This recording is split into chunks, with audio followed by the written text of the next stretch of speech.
नमस्कार मेरे प्यारे बच्चों, स्वागत है हमारे YouTube channel Paramount academy Fatehpur में। मैं आशा करता हूं कि आप लोग घर पे होंगे, स्वस्थ होंगे और सुरक्षित होंगे। और ये भी आशा कर रहा हूँ कि इस समय आप लोग काफ़ी घर पे रह रहे बोर भी हो गए होंगे और कहीं बाहर निकलने को मिल नहीं रहा होगा। तो चलिए ठीक है, अच्छी बात है। कम से कम हम लोग अगर बचे रहेंगे तभी तो बाहर निकलेंगे ना। तो घर पे रहिए फिलहाल, अभी तो खतरा टला नहीं है। और इसी को देखते हुए, चूंकि अभी आप लोग सुन रहे होंगे कि यूपी लेखपाल काफ़ी ज़्यादा रूमर फैल रहा है, यूपीएसआई का भी रूमर फैल रहा है। तो इसको देखते हुए अब ये रूमर कब वास्तविकता में बदलता है ये तो सरकार ही बताएगी, बट अगर रूमर है और ये अगर वास्तविकता में बदलता है, अगर एग्जाम आने वाले हैं तो उसको मद्देनजर रखते हुए हम लोग ने यूट्यूब चैनल स्टार्ट किया है। और इसी में हमारी मैथमेटिक्स की पहली क्लास शुरू कर रहे हैं। बायोलॉजी की एक क्लास हो चुकी है, शायद दूसरी क्लास भी आज शाम को डाउनलोड हो जाएगी, कल तक हो जाएगी। जीएस की भी एक दो हो चुकी है, बस उनको अपलोड होना बाकी है। और हिंदी भी हम लोग शुरू करने वाले हैं। तो कंटिन्यू आप लोग को वीडियो मिलते रहेंगे। और चलिए शुरू करते हैं। मैथ का वीडियो है, पहले ही चैप्टर हम लोग का है नंबर सिस्टम। नंबर सिस्टम शुरुआत कर लेते हैं, क्योंकि नंबर सिस्टम में कई ढेर सारे क्वेश्चन बनते हैं, क्योंकि इसमें एक टाइप में तो बहुत ढेर सारे होते हैं। और यूपी के खास एग्जाम में यहाँ से क्वेश्चन बहुत ज़्यादा पूछे जाते हैं। चलिए पहला चैप्टर शुरू करते हैं, नंबर सिस्टम।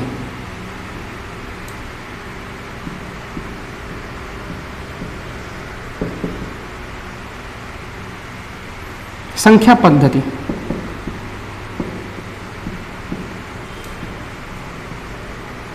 अच्छा, नंबर सिस्टम की हम बात कर रहे हैं तो हमें नंबर्स के बारे में तो पता होना चाहिए ना, संख्याओं के बारे में। और संख्याओं की पद्धति है, हमें संख्याओं को लगा के रखना है, संख्याओं को नॉलेज होना चाहिए।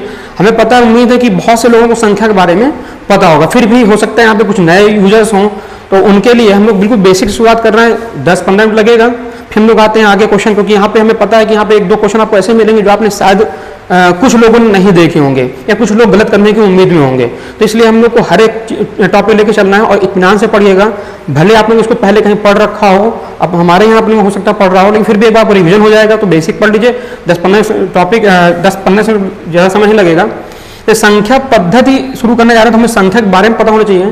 तो संख्याएं क्या होती हैं? जितनी भी हम लोग की संख्याएं दिखती हैं, हमारे जो गणितज्ञ हम लोग जितनी भी संख्याएं हम लोग को सामने दिख रही हैं, ये हमारे जो गणितज्ञ हैं जो आविष्कार करते रहते हैं, वो कुछ संख्याएं सोच भी रहे होंगे। तो इनके दिमाग में जो सोच रहे हैं कि शायद ये संख्या बन सकती हैं या बन सकती हैं, इमेजिन कर रहे हैं, इन सभी को मिला के हम लोग बोलते हैं सम्मिश्र संख्याएं।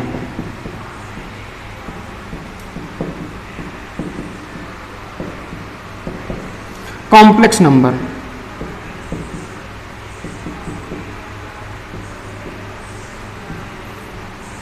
इसमें आते हैं दो टाइप के, जो हम लोग को पता है, रियल नंबर। अच्छा, हम लोग को नहीं पता, लेकिन गणितज्ञ सोच रहे हैं कि इनके अलावा भी तो और नंबर होंगे, मतलब उनके इमेजिन कर रहे हैं वो, ठीक है, तो उनको बोलते हैं इमेजिनरी नंबर।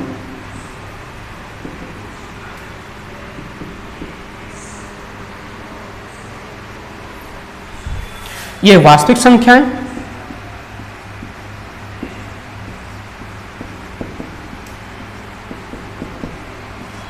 और ये आपकी हैं काल्पनिक, कल्पना में है, वास्तविकता से भी कोई इनका संबंध नहीं है, काल्पनिक संख्याएं।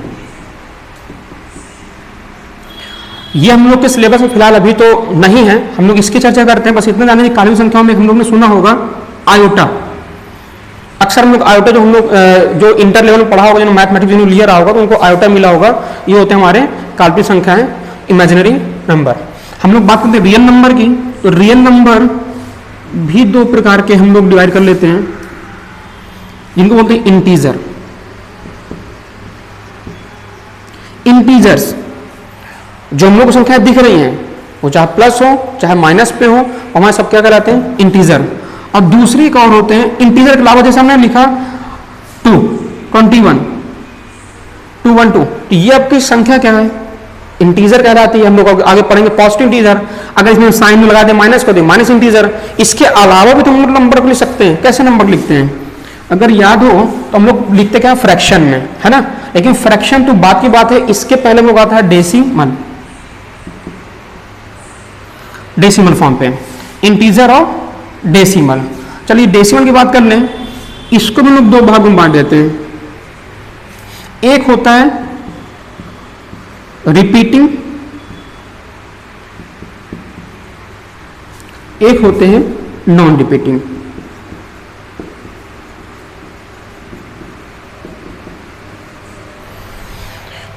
अब ये नॉन रिपीटिंग देखिए, हम लोग सुनिए फिर से मैं बता रहा हूं, संपृक्त संख्या हम लोग नंबर सिस्टम का एक टॉपिक है। संख्याएं, हम लोग संख्या के बारे में जानते हैं।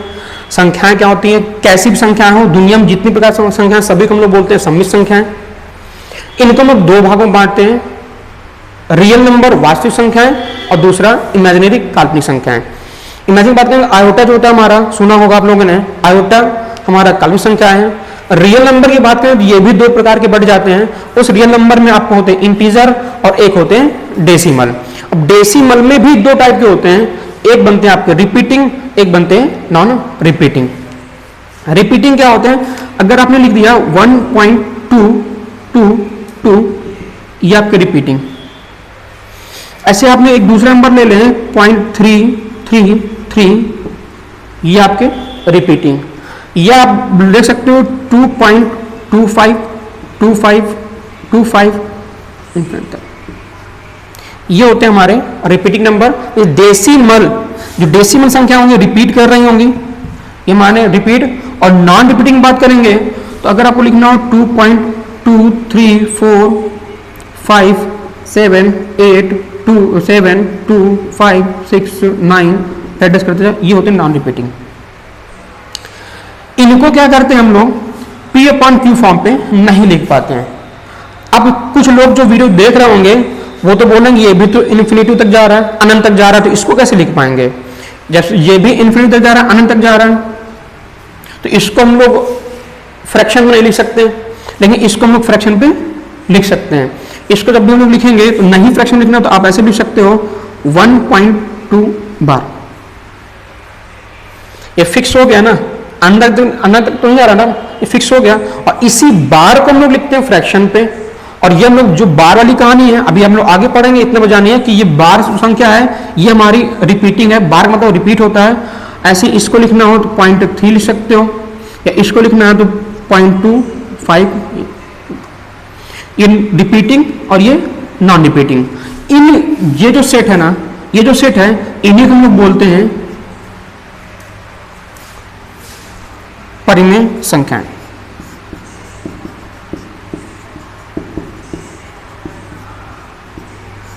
हम लोग बचपन से पढ़ते आ रहे हैं परिमेय संख्या के बारे में। ऐसी संख्या है जिनको हम लोग P/Q फॉर्म में लिख पा रहे हैं। सुनिएगा ध्यान से, ऐसी संख्या है जिनको हम लोग P/Q मीन्स भिन्न के फॉर्म में लिख पा रहे हैं। और भिन्न के फॉर्म में भी हम लोग ऐसी संख्या है जिनको हम लोग P/Q के फॉर्म में लिख पा रहे हैं, बट ये Q does not is equal to 0। अगर ऐसी कोई कंडीशन बन रही है तो वो हमारा क्या कहलाएगा, परिमेय संख्याएं। अब ये P/Q बहुत से लोग पढ़ रखा, समझ में आ रहा होगा कि Q हमको 0 नहीं रखना। क्यों नहीं रखना ये भी जान लो। अगर हम लोग किसी संख्या में 0 का डिवाइड करते हैं तो एक कोई अंक नहीं प्राप्त होता है, एक कोई वैल्यू नहीं प्राप्त होती, 0 0 अनंत जाएगा और इसका कोई मतलब ही नहीं होता। इस वजह से हम लोग को 0 नहीं रखना होता है। हमारे P/Q फॉर्म में जिन संख्या को लिख पाए और P does not equal to 0, sorry Q does not equal to 0, Q 0 का मान 0 ना हो, वो संख्या में क्या कहलाएंगी, परिमेय संख्या कहलाएंगी। और वो संख्या क्या कहलाती है, रिपीटिंग डेसिमल कहलाते हैं। अब कुछ लोग कह रहे होंगे सर इसको हम लोग P/Q फॉर्म में कैसे लिख पाएंगे, तो इसका P/Q फॉर्म में लिखने का तरीका है 1 + 2/9। ऐसे को हम लिख सकते हैं 1/2/9, 1 सही 2/9। ये हमारा आपका फ्रैक्शन फॉर्म में हो गया। नेक्स्ट फ्रैक्शन है, इसको फ्रैक्शन में लिखना हो 11/9, ये P/Q फॉर्म में हो गया। तो ये कैसे लिख रहे हैं, ये हम लोग अलग से टॉपिक बात करेंगे बार का, तो वहां पे हम लोग चर्चा करेंगे हम लोग कैसे बदल रहे हैं। फिलहाल हमको देखना क्या है, हम लोग बात कर रहे थे सम्मिश्र संख्या में वास्तविक संख्या है, इमेजिनरी संख्या है। वास्तविक संख्या दो प्रकार की होती है, एक डेसिमल में दिखेंगे आपको, कहीं भी आप कोई भी संख्या उठा देखना, पूरी मैथमेटिक्स पढ़ा लो, आपको इंटीजर दिखाई देंगे 1 2 3 4 5, -1 2 3 4 5, या डेसिमल फॉर्म में दिखाई देंगे, इस फॉर्म में लिखा होगा, या तो इस फॉर्म में लिखा होगा, या तो इस फॉर्म में लिखा होगा, और ये सभी क्या कहलाएंगे? Real number. ये सभी क्या कहलाएंगे? Real number. इन रियल नंबर में दो होंगे डेसिमल फॉर्म में, इंटीजर फॉर्म में। इनमें क्या होगा? ये डेसिमल टू पार्ट में हम लोग डिवाइड कर देते हैं, जिसको बोलते हैं रिपीटिंग और ये बोलते हैं नॉन रिपीटिंग। जो रिपीटिंग नंबर होते हैं ये हमारी परिमेय संख्या कहलाती है। क्यों कहलाती है? क्योंकि रिपीटिंग नंबर को हम बार के फॉर्म में लिखते हैं। अब बार को कन्वर्ट कर सकते हैं किसमें? फ्रैक्शन फॉर्म में। और फ्रैक्शन फॉर्म में जिस संख्या को हम लोग लिख पा रहे होते हैं वो हमारी क्या कहलाती है? परिमेय संख्याएं। परिमेय संख्या में क्यों मीन्स हर का मान, डिनोमिनेटर का मान 0 नहीं होना चाहिए, बस इतना हमको जानिए। ये परिमेय संख्याएं, तो ये कौन सी संख्याएं होंगी? जो रिपीट नहीं कर रही हैं, जो रिपीट नहीं कर रही हैं, इसको हम लोग पी अपॉन क्यू फॉर्म में नहीं लिख सकते हैं। इनको हम लोग पी अपॉन, क्योंकि हमने क्या किया कि यहाँ पे तो रिपीट करा तो बार लगाया, बार को हमने फ्रैक्शन चेंज कर लिया। यहाँ पे किसमें बार लगाओगे? इसमें बार नहीं लग पाएगा। जब बार नहीं लग पाएगा तो ये फ्रैक्शन में चेंज होगा। जब फ्रैक्शन में चेंज होगा तो हमारा क्या होगा? ये परिमेय संख्या नहीं होगा। ऐसी संख्या जिनको हम लोग P upon Q means fraction के फॉर्म पे ना लिख पाए, वैसी संख्या कहलाती है अपरिमेय संख्याएं।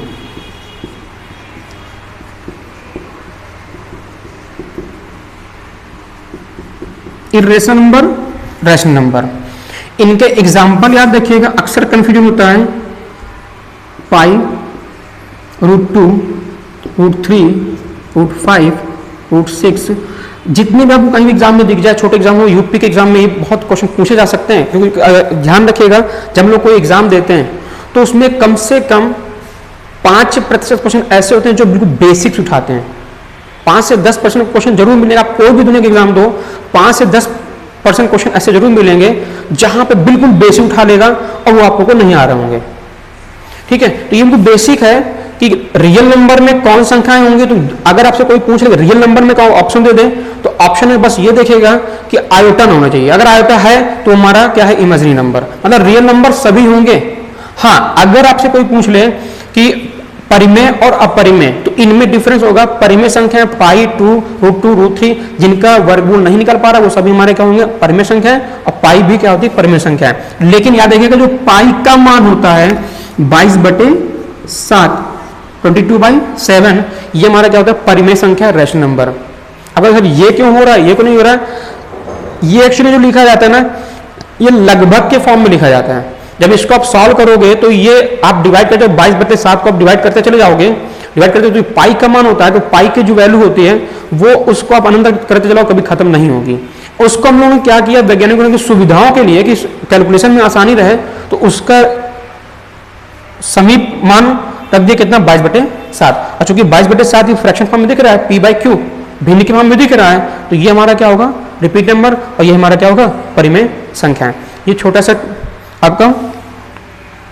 अब आते हैं हम लोग इंटीजर नंबर में। इंटीजर क्या होते हैं? देखिए, जिसको स्क्रीनशॉट लेना हो उसमें ले लीजिएगा। बस आपको ध्यान का रखना है, पाई और रूट जिसका हम लोग स्क्वायर रूट नहीं निकाल पा रहे होते वो हमारी क्या होंगी? परिमेय संख्याएं। और जिनको हम लोग भिन्न के फॉर्म में लिख पा रहे हैं वो हमारी क्या होंगी? रिपीटिंग नंबर, रिपीटिंग डेसिमल या परिमेय संख्याएं। कहीं भी आपकी बार लगा होगा ना, तो बार सदैव किसमें कहलाएगा? परिमेय संख्या में कहलाएगा। ये परिमेय संख्या में कहलाएगा। याद रखिए, बस याद रखना, पाई अपरिमेय, रूट वाले अपरिमेय। अगर √4 लिखा तो √4 का मान 2 होता है, √9 का मान 3 होता है, तो वो हमारे क्या कहलाएंगे? अब ये समझना कि √16 लिखा हुआ है, तो इसको हम लोग बोल देंगे अपरिमेय। नहीं भैया, इसको हम लोग सॉल्व कर सकते हैं 16 को, यह आता है 4, और 4/1 हम लोग लिख सकते हैं। किसी भी नंबर में नीचे साइड 1 होता है, इस वजह से हम इसको लिख पा रहे होते हैं। अब लोग चर्चा करते हैं इंटीजर की।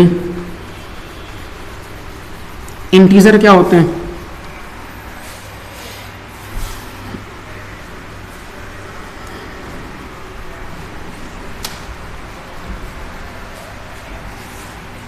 अब मैंने बात किया था डेसिमल की, अब बात करते हैं इंटीजर की। इंटीजर्स, पूर्णांक, इसको बोलते हैं पूर्णांक।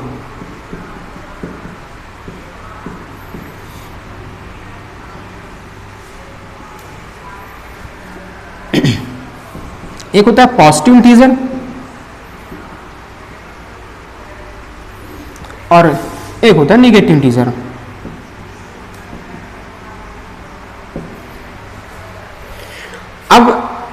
होता है जीरो। तो जीरो किस में रखेंगे? तो जीरो सदैव तटस्थ रहेगा, वो किसी में, वो पॉजिटिव में आएगा ना निगेटिव में आएगा। पॉजिटिव इंटीजर 1 2 3 4 अनंत। हम लोग निगेटिव की बात करेंगे तो ये आपका -1 -2 -3 माइनस का 4 negative integer, positive integer, zero integer मात्र है ना, वो पॉजिटिव में आता है ना निगेटिव में आता है। ये हमारे हो गए। अब यही से हमारे बनते हैं natural number, whole number. Natural number जब बात करते हैं ना, तो ये जो आपको दिख रहा है और ये जो दिख रहा है, ये सभी क्या कहलाएंगे? नेचुरल।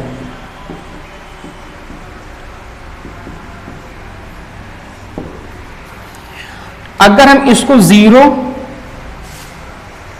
और ये दोनों साथ में ले लें तो ये हमारे कहलाएंगे होल नंबर्स। नेचुरल नंबर प्राकृतिक संख्याएं, प्राकृतिक संख्याएं। अगर हम ये दोनों को, इसको और इसको मिला लें तो ये हमारी हो जाती हैं होल नंबर, पूर्ण संख्याएं।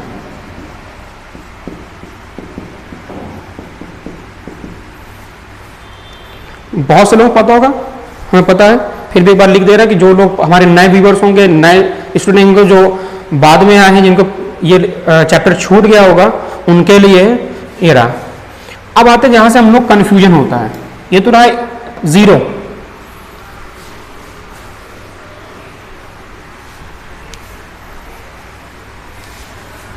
इंटीजर में भी अभी हम लोग देखा, इंटीजर में दो पार्ट हो जाते हैं, एक होते हैं इवन,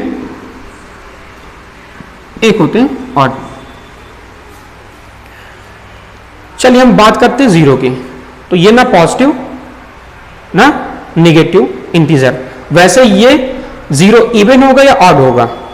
अगर आपसे कोई क्वेश्चन पूछ ले कि जीरो क्या है, चार ऑप्शन दे दे आपको, इवन,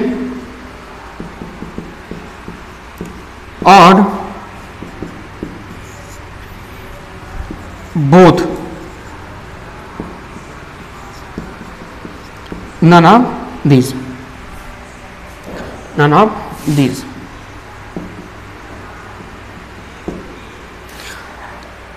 क्वेश्चन बनता है जीरो क्या है, तो आप क्या बताओगे? इवन या ऑड या इवन ऑड दोनों, नन ऑफ दीज दोनों में से कुछ नहीं।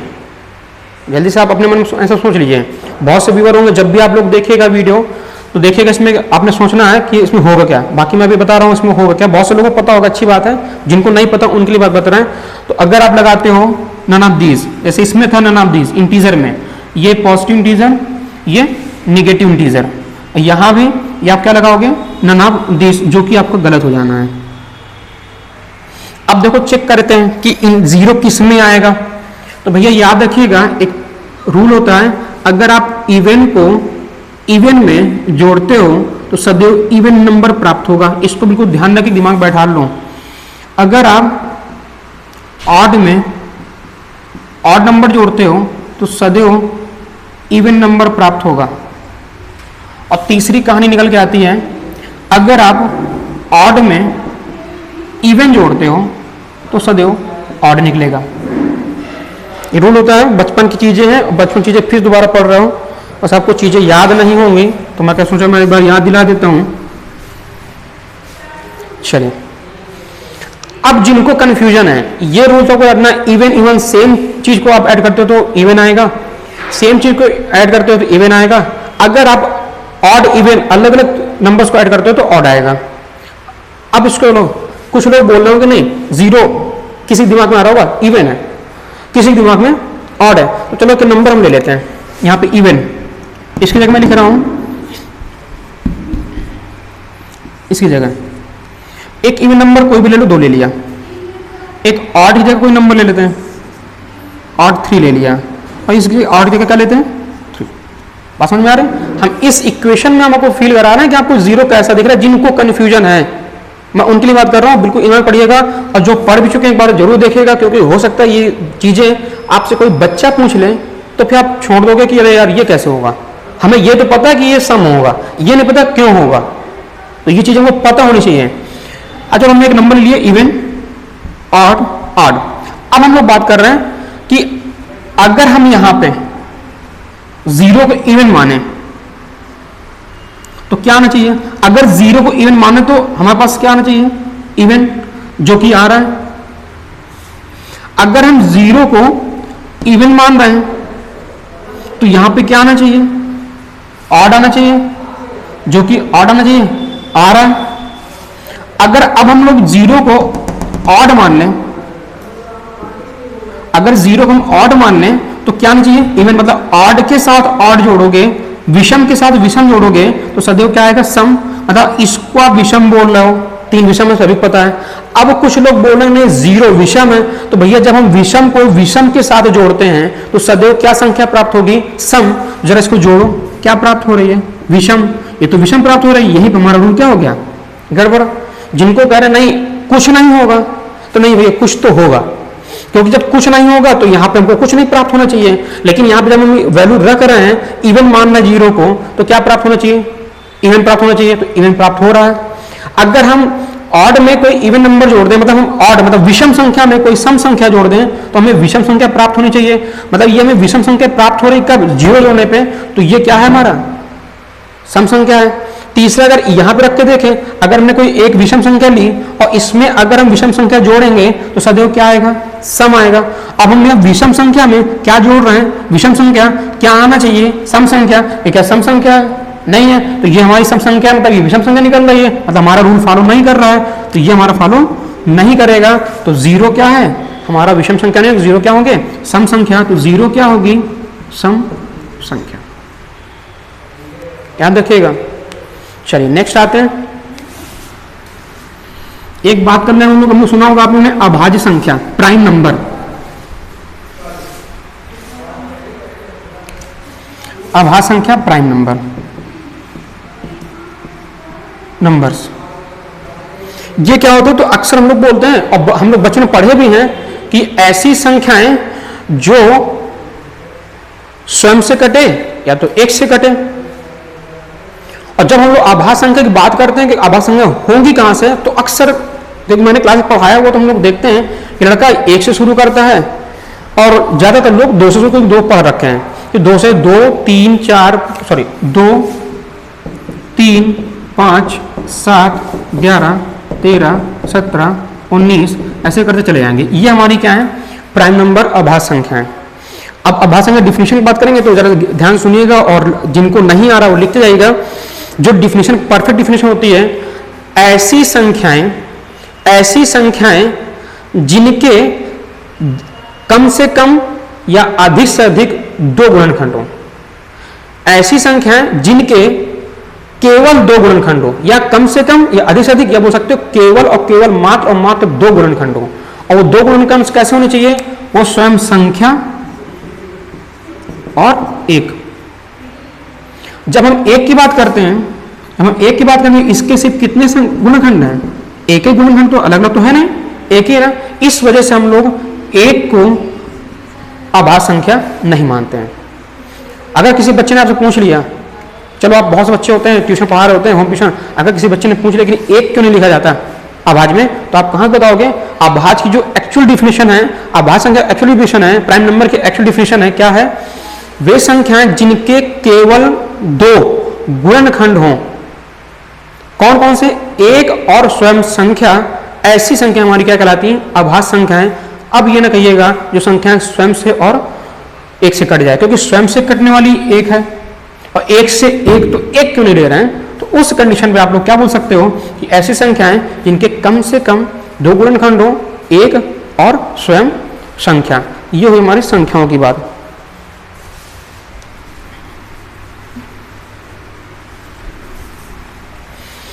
चलिए, ये तो बिल्कुल बेसिक चीजें हो गई, समझ में आया होगा। अब हम लोग आते हैं अगला, क्योंकि नंबर है तो नंबर के अभी देखो फ्रैक्शन किया तो गुणनखंड की बात किया तो गुणनखंड पे ही आते हैं। बहुत बेहतरीन टॉपिक है, और ये आपके यूपीएसआई में क्वेश्चन एक बार आ चुका है। अगर एक क्वेश्चन दे दिया जाए आपको कि 8 के कुल गुणनखंडों की संख्या बताओ, तो आप क्या लिखोगे? 8 के कुल गुणनखंडों की संख्या। तो हमारे दिमाग में पहली बात आती है 8 के कुल गुणनखंडों की संख्या, 1 2 3, यही ना। लेकिन ये याद रखिएगा, अगर क्वेश्चन एग्जाम में आ रहा है, ये तो बहुत इजी है, बहुत छोटा है, एग्जाम में इतना छोटा नहीं आएगा, थोड़ा और बड़ा आएगा, और बिल्कुल बेसिक्स है, बहुत आसान, फिर भी हम लोग गलत करके चले जाते हैं। हमको जब क्वेश्चन पूछे कि किसी संख्या के गुणनखंडों की, कुल गुणनखंडों की संख्या, तो आप ये नहीं करोगे, इसके आगे का प्रोसेस और है। और इसी के दूसरी लैंग्वेज होती है, इसी क्वेश्चन, सेम क्वेश्चन का है, सेम मेथड दोनों का एक है। एक तो ऐसा लैंग्वेज लिख के आएगा कि किसी संख्या के कुल गुणनखंडों की संख्या याद करो, या दूसरा 8 को विभाजित करने वाली, पूर्णतः विभाजित करने वाली कितनी संख्या होंगी, या ऐसी कितनी संख्या है जो 8 को पूर्णतः विभाजित कर पाएंगी। दोनों का सेम मतलब है, दोनों का मेथड सेम है। 8 को कितनी संख्या डिवाइड कर पाएंगी, तो 8 को 1 करेगी, 2 करेगी, 4 करेगी और 8 करेगी। और यही इसके क्या है, गुणनखंड। गुणनखंडों की संख्या निकालने, कुल कितने गुणनखंड निकालने हैं, तो इसके गुणनखंड करो, तो 1 गुणे 8 कर सकते हो, तो गुणनखंड हुए कि नहीं हुए इसके? आप कर सकते हो 2 गुणे 4, गुणनखंड हुए कि नहीं हुए?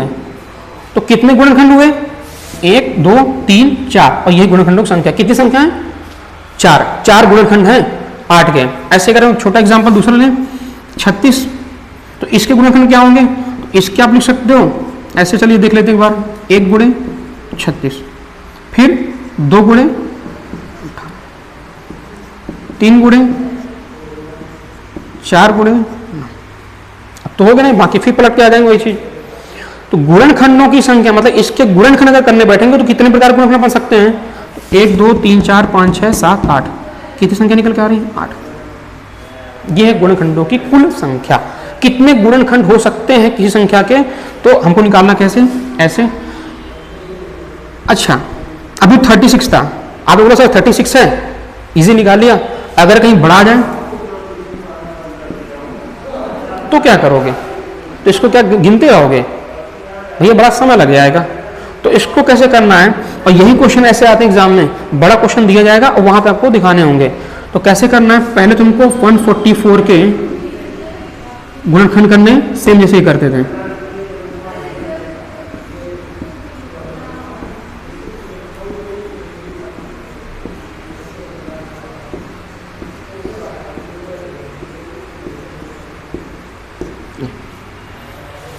ये क्या इसके फैक्टर, चलिए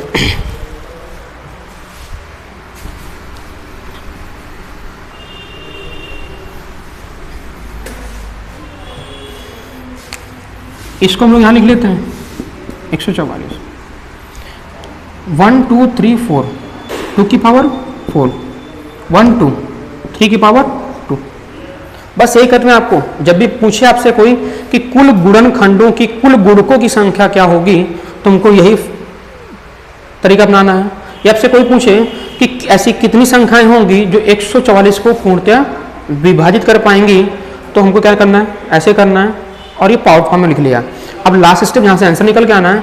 यहाँ पे कुछ भी आपका बेस आए, आधार इसको बोलते हैं, बेस बोलते हैं, ये पावर बोलते हैं। तो बेस कुछ भी आ जाए हमसे मतलब नहीं है, हमें सिर्फ आधार लेना है, घात लेनी है। घात में क्या करना है, 1 प्लस है, कोई भी घात हो सभी में 1 प्लस 5 गुणे 3, कितनी 15 संख्याएं होंगी जो 144 को पूर्णतः विभाजित कर रही होंगी। आप काउंट करिएगा, 1 है, 2 है, 3 है, 4 है, इस तरह करते करते ढेरों संख्या निकल आएंगी, लेकिन 15 संख्या होंगी टोटल जो इसको पूर्णतः विभाजित कर पाएंगी। या कुल गुणनखंडों की संख्या कितनी होगी, 15। चलिए नेक्स्ट हम लोग बढ़ते हैं। अभी हम लोग आएगा कुल सम गुणनखंडों की संख्या। ऐसी सम कितनी संख्याएं जो पूर्णतः विभाजित कर पाएंगे, ऐसे क्वेश्चन बनता है। विषम संख्याएं, फिर बनता है अभाज्य गुणनखंडों की संख्या, या ऐसी कितनी संख्याएं हैं, ठीक है। फिर एक बनता है क्वेश्चन आपका कि गुणनखंडों का योग। अब गुणनखंडों का योग, तो अब गुणनखंड क्या होंगे इसके, जैसे मैंने पहला क्वेश्चन लिया था 8 या 36 लिया था ना, तो 36 कौन डिवाइड कर रहा था, 1 कर रहा था, 2 कर रहा था, 3 करेगा, 4 करेगा, 6 करेगा, 9 करेगा, 12 करेगा, 18 करेगा और 36। इनको ऐड करो तो ये तो बहुत लंबा पड़ गया। कि भैया सर अभी तो 36 तक तो इतना समय लग रहा है, और 144 करने बैठे को कितना समय लगेगा, फिर उसको जोड़ोगे बड़ा समय लग जाएगा। तो उसका भी तरीका है, इसी चर्चा हम लोग अगले वीडियो में करेंगे। फिलहाल आज के लिए इतना ही है। और आपको इस चीज़ समझ में आई हो, कुछ नयापन लगा हो, तो लाइक करिएगा, शेयर करिएगा और सब्सक्राइब करना मत भूलिएगा। Thank you.